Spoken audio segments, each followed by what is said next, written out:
And welcome back to the channel, ladies and gentlemen, for what is it, Jeff? It is Thanksgiving. A Thanksgiving special.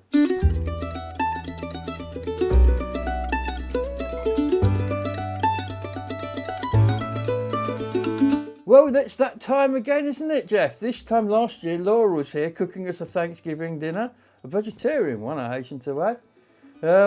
But of course, it's a huge thing in America at the moment, isn't it? So, do you want to tell us a bit about it? Thanksgiving is a big holiday. It's probably our biggest holiday. It involves a lot of food and not doing much, spending a lot of time on the couch watching football and old movies. Sounds like my kind of holiday, that. I know, it's fantastic. It's the world's greatest holiday. And of course, people travel hundreds of miles across America to go home. It's a really important time of families coming together, isn't it? Going to Grandma's house, yes, there's 30 million people flying today and tomorrow. Plus, the roads are just jammed. I mean, so everybody's going to Grandma's house. I'm not sure that Grandma wants everybody, but everybody's probably going to not. Grandma's house. But I think it's so great that, because, I mean, ignore the carbon footprint. Let's not talk about that, but let's talk about the fact that families come together, and it's an important thing that they come together. I mean, we got a little bit of that at Christmas, but we don't have that real strong family thing like you have over there for Thanksgiving. Oh, it's big. Yeah, when I was growing up, we always got together. I have a very funny story to tell you about Thanksgiving. Go on. 96 or 97, we were all going to get together, my whole family, my sisters, my mother, me, everybody. We were all going to get together. Anyway, I was put in charge of getting the turkey. So I went down several weeks before Thanksgiving, and I told the butcher I wanted the biggest turkey that he had ever seen. I wanted the biggest one available. So when I went down a couple days before Thanksgiving and picked it up, this turkey was gargantuan. It was huge. And I brought it home to my poor mother, and we got a big aluminum pan and put it in. And when the turkey was sitting on the counter, it was actually taller than her. Oh, man. So to get this in the oven, we took all of the racks out of the oven, and we put 2 bricks in the bottom, and we tied the legs together with wire to get the oven door closed. Good gracious. Wow, I bet that was quite a turkey. Oh, my poor mother, she had to get up at 3 a.m. to put it in the oven so it would be ready. It reminds me, my mum and dad had their diamond wedding anniversary, and for some reason I talked my mum into letting me make the cake for them. Don't ask how. The only caveat was I had to have it professionally decorated. She didn't trust me to do that. Niall lived here at the time, of course he's a chef. Oh, make the cake mixture. So I went out and bought a waste bin so that we could make the cake mixture in it. I mean, it was a double-decker cake, and we made a lot of cake mixture. And we used, there was smoke coming out the hand mix by the time we'd finished. But we made this cake. Well, I made the cake. And then, of course, Billy Muggins here, the first one had to cook. Couldn't get them both in the oven. The oven's not big enough. So guess who had to get up at 3 o'clock in the morning to test the first one, to take it out the oven, to put the other one in the oven. So anyway, it turned out really well. Mum and Dad loved the cake. It was really good. We found a lovely lady to decorate it. So everybody was happy. Oh, the turkey turned out wonderful, but we had turkey forever. I bet you did.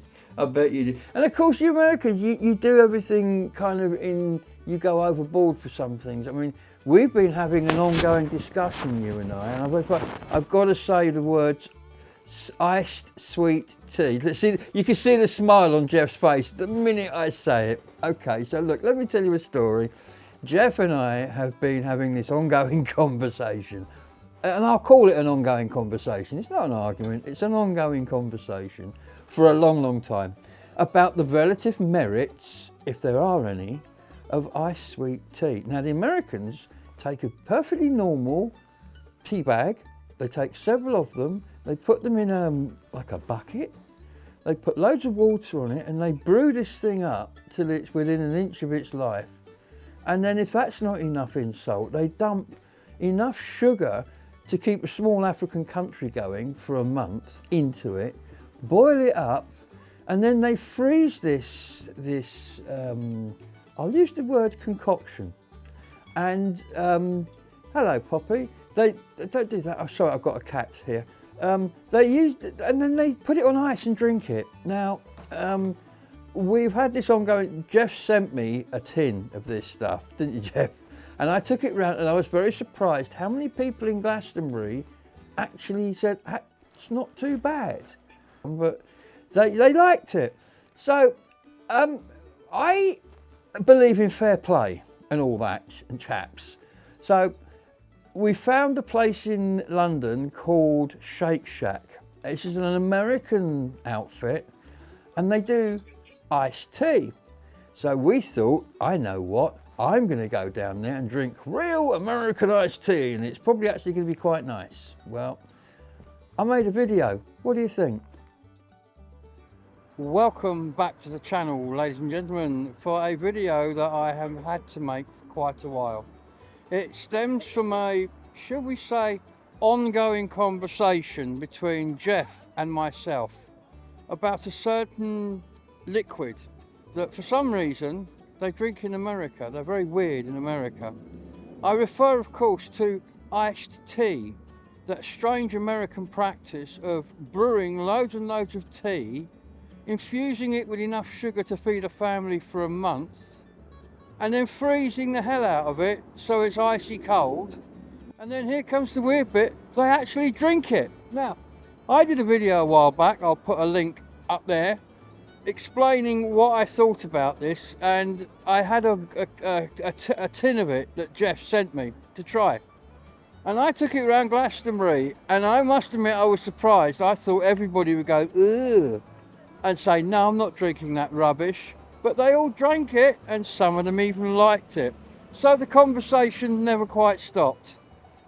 Then we discovered that if I came here to Shake Shack, which is an American company, they make this stuff. So in order to keep up the transatlantic relationship we have going here, and to ensure fair play, I'm going to come in here and I'm going to try what should be an authentic iced tea. And I'm here to bring you with me while I experience that experience live on camera. So let's go in and find out what's going on. Oh, that's a good start. No machines. I like that. Just the menu. Right, let's go and find out what's going on. Well, ladies and gentlemen, here is the reason I've come in. Iced tea. Let's see, I've got a straw. Here we go. In the interest of fair play.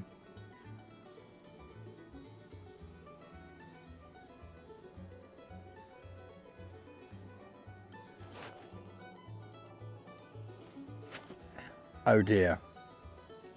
All I could say, ladies and gentlemen, I'm sorry to say, is oh dear. Why would you buy that? No, sorry. I tried, I gave my best shot, I kept an open mind. If you've got a car you need to wash, you could use this. Sorry. We'll try again though. We will try again because this one wasn't particularly sweet, and normally they are much sweeter than this in America. So I will keep looking, but for now. Right, where's those milkshakes? Well then, ladies and gentlemen, what do you think of that? Was it a fair test? They hadn't sweetened it, so it wasn't actually iced sweet tea, it was iced tea. Different thing altogether. What do you think, Jeff? Tell me. I think it's a different thing altogether. Yeah, I think you need to come over here and we'll go for breakfast at Cracker Barrel, and then you can. See, now that sounds like a plan, ladies and gentlemen, doesn't it? My quest to see if this stuff is actually drinkable continues, watch this channel for updates. Go on. Everyone, all our viewers that would love to see Gabriel go on a trip to Las Vegas and meet me, and we'll each gain 50 pounds and run around like idiots, please say something in the comments below. And if you've got any good ideas about how to get over a stupid fear of flying, put those in the comments as well, because that's the only thing that's been holding me back. But I'm not going to let it hold me back. I am going sometime in the new year to America because we've got so many things to do. So Jeff, do you want to just finish off and wish our viewers an American Thanksgiving Day blessing? You know what? If you want to do it right, you have to watch the original Miracle on 34th Street, the one from the 40s. Mm-hmm. And you have to watch WKRP, the episode Turkeys Away, and you'll have pretty much an American Thanksgiving. Well, thanks, Jeff. It's been great seeing you again. I'm sure everybody's happy to see you. And you've got some more videos coming out. I know that because they're on my hard drive. I've got to edit them and release them. So there's more Jeff videos coming soon, which I'm sure you're going to enjoy. But for now, I'd like to say goodbye. And I'm sure Jeff would like to say... Bye, everyone. And happy Thanksgiving. Thanks, everybody. Bye-bye.